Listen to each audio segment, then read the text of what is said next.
Teman-teman semuanya, coba kita perhatikan halaman berapa?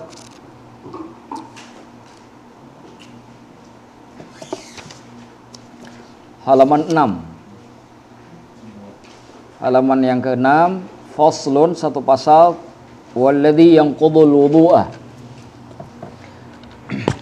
Faslun ini yang merupakan sebuah pasal fi nawaqidil wudu', pada permasalahan hal-hal yang membatalkan wudu'. Walladzi yanqudul wudu'a, dan yang membatalkan wudu' tersebut sittatu asya'a, ada 6 perkara. Yang pertama, ma kharaja minas sabilaini, apa-apa yang keluar dari 2 jalan. Apa itu 2 jalan?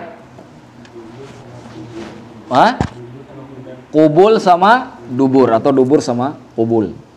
Semua yang keluar dari qubul maupun dubur itu semuanya membatalkan wudu, semuanya. Walaupun yang terlihat maupun juga yang tidak terlihat. Mana yang terlihat? Kencing. Terlihat. Mana yang tidak terlihat? Kentut. Itu tidak terlihat. Terlihat? Terlihat? Tidak. Nah. Atau yang biasa keluar. Apa yang biasa keluar? Seperti kencing juga, itu biasa keluar. Atau yang tidak biasa keluar, sesekali keluar. Contoh yang tidak biasa keluar seperti darah. Kadang-kadang kita kencing keluar darah kan? Nah, itu juga membatalkan wudu. Pokoknya kalau keluar di situ semua membatalkan wudu. Atau yang najis. Kencing itu kan najis. Ya, ataupun juga hajat kita itu kan najis. Atau yang tidak najis. Mana contoh yang tidak najis?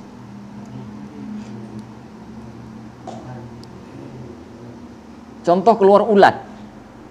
Nah, tiba-tiba keluar ulat dari dubur, dari kubul, keluar ulat. Nah, itu ulat tersebut selama dia masih hidup dia bukan najis. Yang najis dia bangkai.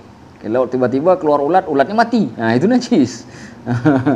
Kalau dia masih hidup, dia tidak tetap batal wudunya, tidak batal. Dari semua yang keluar, baik dari dubul maupun kubul, yang membatalkan wudu kecuali mani. Mani tidak membatalkan wudu. Hanya saja mani tidak boleh kemudian, orang yang keluar mani itu tidak boleh kemudian untuk sholat karena dia diwajibkan mandi. Nah, kenapa tidak dimasukkan mani dalam bab membatalkan wudu? Kalau dimasukkan ke dalam bab membatalkan wudu, orang berpikir kalau keluar mani batal wudunya, cukup ambil wudu habis itu sholat. Nah, ini kan berbahaya. Ini akan menjadi kalau dalam pelajaran fikih orang akan salah memahami. Makanya tidak dimasukkan kemudian mani itu dalam bab membatalkan wudu walaupun keluar dari salah satu dari 2 jalan yang tadi. Tetapi ketika keluar mani, dia tidak boleh melakukan sholat kecuali dia sudah melakukan mandi wajib. Nanti akan kita bahas pada babnya. Ada bab khusus tentang masalah mani. Nah, itu terkait dengan ma kharaja minas sabilaini, yang keluar dari 2 jalan. Baik jalannya jalan kubul ataupun dubur. Itu yang pertama. Yang kedua, wan naumu, dan tidur ala ghairi hayatil mutamakkini, atas posisi yang tidak memungkinkan. Memungkinkan di sini artinya tidak tetap. Tidak sebagaimana fungsi ataupun kondisi orang duduk pada umumnya. Contoh, teman-teman pergi sholat Jumat. Sholat Jumat ya. Karena kita kalau pergi sholat Jumat, jangankan dengar khotib berkhutbah, lihat khotib aja udah ngantuk. Baru pada khotibnya masih di parkiran. Melihat, datang, langsung tidur. Ya. Bangun sekali, Allahu Akbar, Allahu Akbar. Udah iqamah baru bangun kan. Tidurnya pulas betul tidurnya. Mimpinya pergi ke Amerika walaupun cuma di Depok. Pulas sekali tidurnya. Ya. Nah, kalau posisi duduknya dalam kondisi yang masih tetap, maka wudunya tidak batal. Walaupun bengangguk-ngangguk kepalanya. Kan ada orang tidur gitu kepala doang. Tapi kalau dia sudah dalam kondisi ke kiri ke kanan, udah macam orang jaipongan. Mau keangkat ke kanan, mau angkat ke kiri, batal wudunya. Karena sudah tidak mutamakin namanya. Sudah tidak mutamakin. Ustadz, saya kan tidur, mana saya tahu? Mana saya tahu kondisi saya mutamakin atau tidak mutamakin? Kalau dia tidak bisa memastikan dirinya mutamakin, atau kondisinya dia dalam kondisi yang tidak mutamakin, tidak tetap tadi, maka ada ulama yang mengatakan tidak batal wudunya dengan sebab tidak adanya keyakinan. Tapi ada orang yang ngasih tahu, ada orang ngasih tahu, bro, tadi tidur udah jungkir balik, batal wudunya. Nah, ada dua pendapat dalam mazhab Syafi'i. Imam Ibnu Hajar Al-Haytami itu berpandangan bahwa wudunya batal karena ada orang yang adil. Yang penting orang itu adil itu amanah segala macam, bukan cuma memang. Kadang ada juga orang yang nggak amanah, teman cuma sengaja gangguin, batal wudunya, tidurnya. Iya. Padahal habis itu ketawa mereka, terlambat sholatnya. Kita nanti duluan makan padangnya. Ada juga yang begitu. Itu tidak adil itu orangnya. Ini yang dimaksud di sini adalah orang yang adil. Memang dia ngasih tahu karena memang kasihan melihatnya. Nah, Ibnu Hajar Al-Haytami mengatakan wudunya batal, tetapi Imam Ramli mengatakan tidak batal. Ada dua. Bagaimana cara kita mengambil kesimpulan pada pendapat yang berbeda ini? Nah, saya sarankan ambil wudu saja. Nah, toh sekarang masjid kan nggak jauh-jauh tempat ngambil wudunya. Beda kayak Masjidil Haram. Masjidil Haram itu kalau kita batal wudu, ngambil wudu tuh waktu sampai 15-20 menit. Jalannya jauh. Jangankan jalan ke tempat wudu, keluar masjid aja jauh jalannya. Ini belum keluar masjid aja udah jauh jalannya. Ya kan? Habis itu jalan di teras masjid, di tempat terbuka di masjid, bisa turun ke bawah lagi, naik lift. Di tempat di Masjidil Haram itu kalau kita mau ke kamar mandi itu naik lift. Di kita naik mall, mau naik lift. Nah, kalau Masjidil Haram ke kamar mandi naik lift.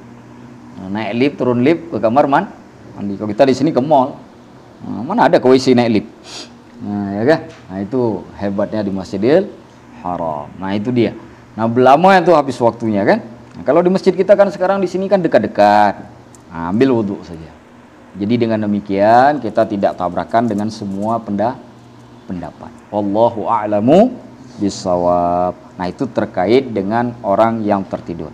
Ustaz, bagaimana kalau misalkan ini kan di dalam beberapa literatur itu disebutkan kalimatnya minal ardi bimaq'adihi. Duduk di tempat yang berhubungan dengan tanah. Artinya tidurnya dalam kondisi terduduk.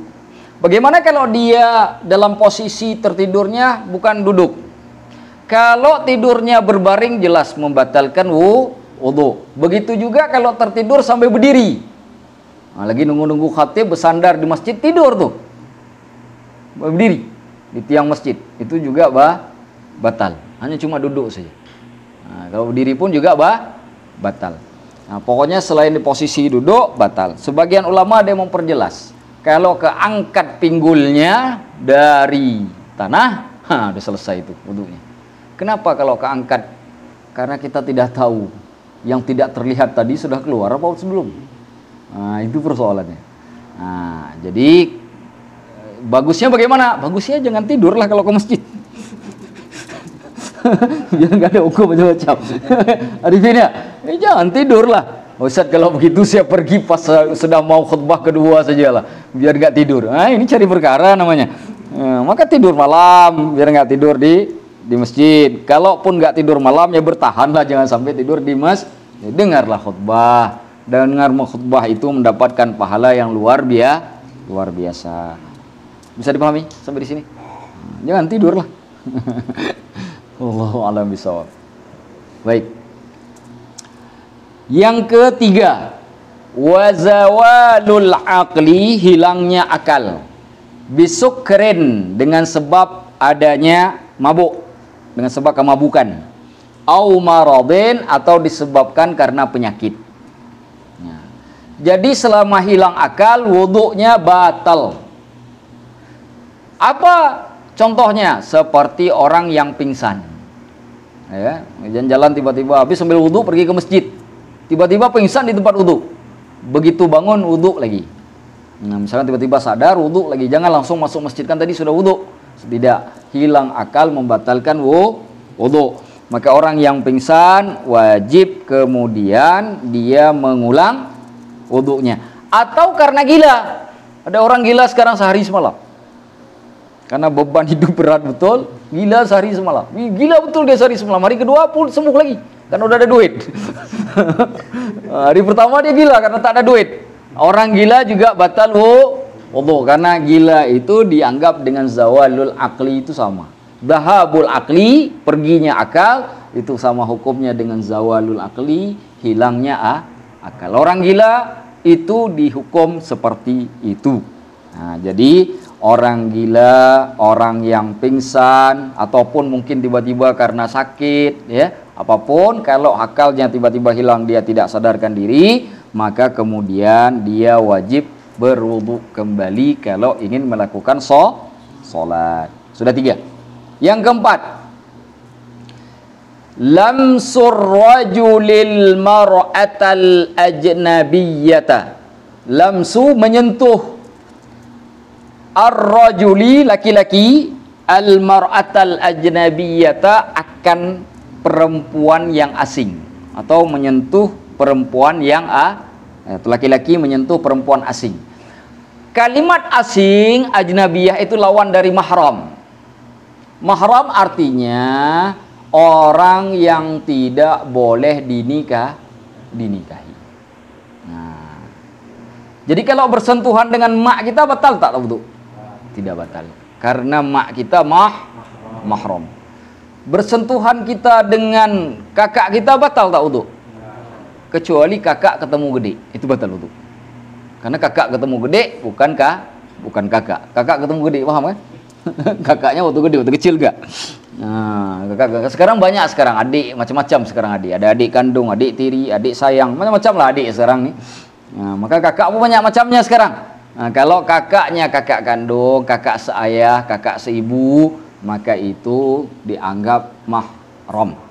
Jadi kalau kita bersentuhan, maka tidak membatalkan wudhu. Bagaimana kalau kita bersentuhan dengan perempuan asing atau yang bukan mahram dengan adanya penghalang?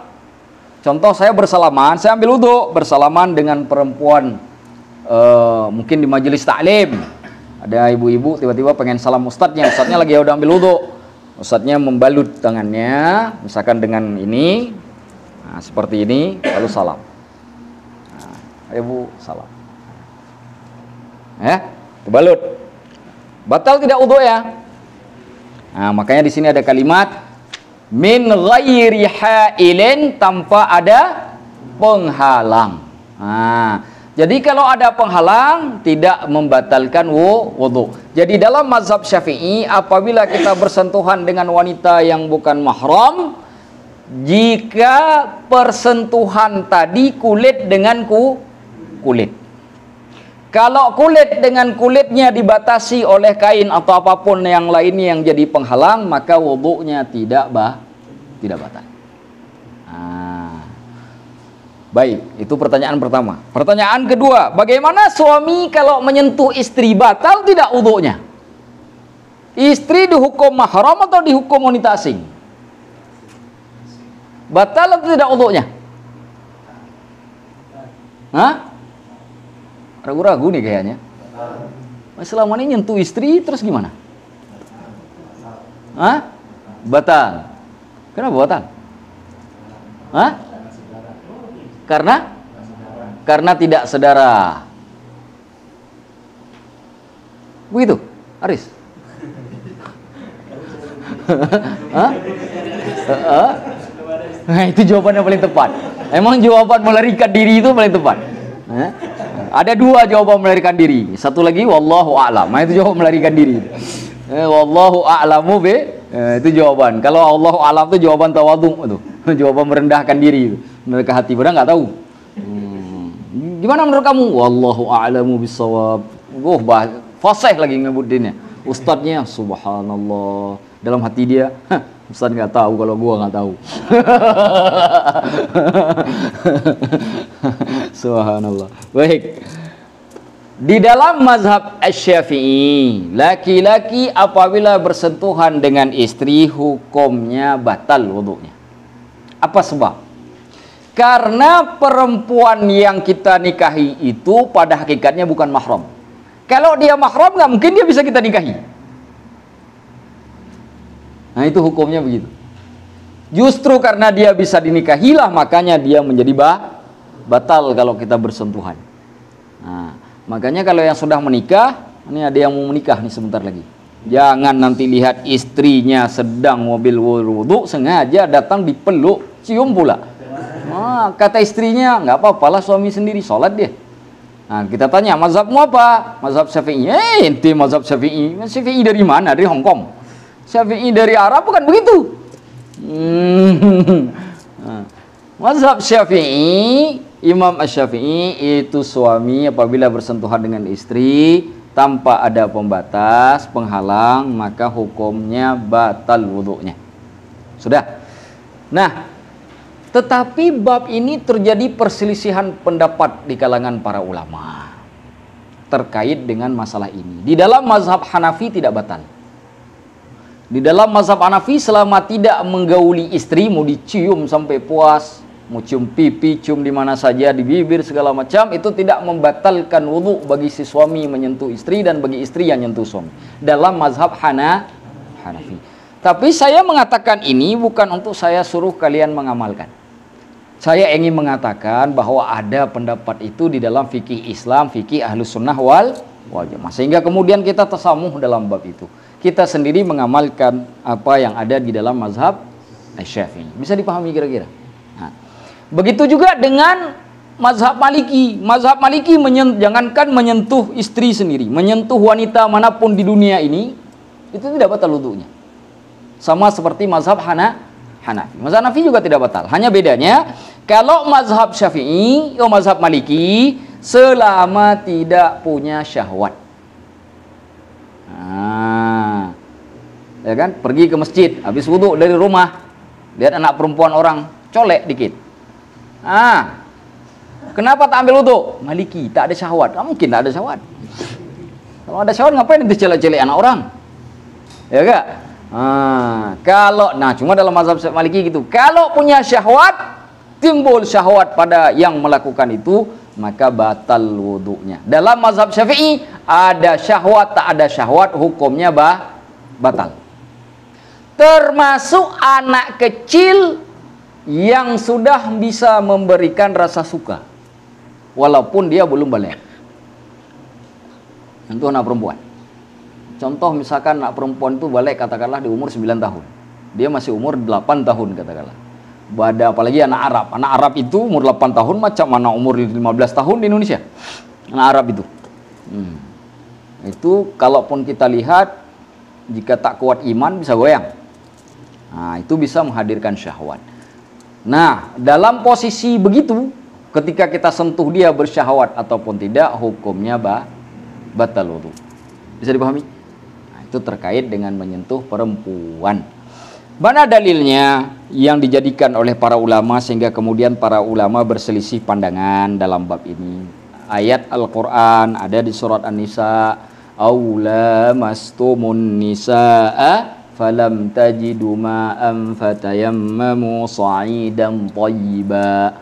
Atau engkau menyentuh perempuan dan engkau tidak mendapatkan air, maka hendaklah kamu bertayamum dengan debu yang baik, yang suci.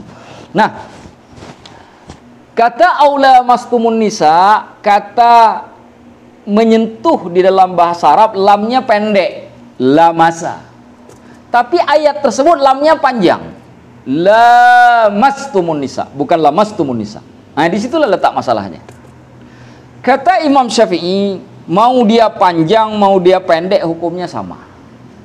Artinya bersentuhan kulit dengan kulit. Makanya dalam mazhab Syafi'i, menyentuh perempuan tanpa pembatas, maka hukum wudunya batal. Sedangkan dalam mazhab yang lain seperti mazhab Hanafi, mazhab Maliki, itu aula mastumun nisa diartikan dengan menggauli. Dengan uli. Karena sifat menggauli itu ada syahwat, diambillah oleh Imam Malik kalau ada syahwat batal wudunya. Kalau tak ada syahwat tak batal. Kalau kata Imam Hanafi, ya harus digauli baru batal. Kalau enggak digauli, mau ada syahwat tak ada syahwat tak batal. Begitu juga dengan salah satu pendapat di kalangan mazhab Hambali. Nah, dalam mazhab Syafi'i kesimpulannya, menyentuh yang bukan mahram selama tidak ada pembatas apapun, baik dengan kain ataupun yang lainnya, maka wudhunya menjadi batal.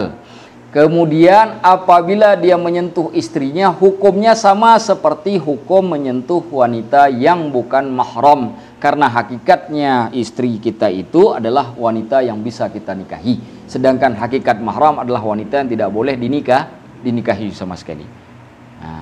Sedangkan apabila kita memegang atau bersentuhan dengan mahram seperti mak kita, anak perempuan kita, maka hukumnya tidak batal. Itu dalam mazhab Syafi'i. Ada pertanyaan sampai di sini?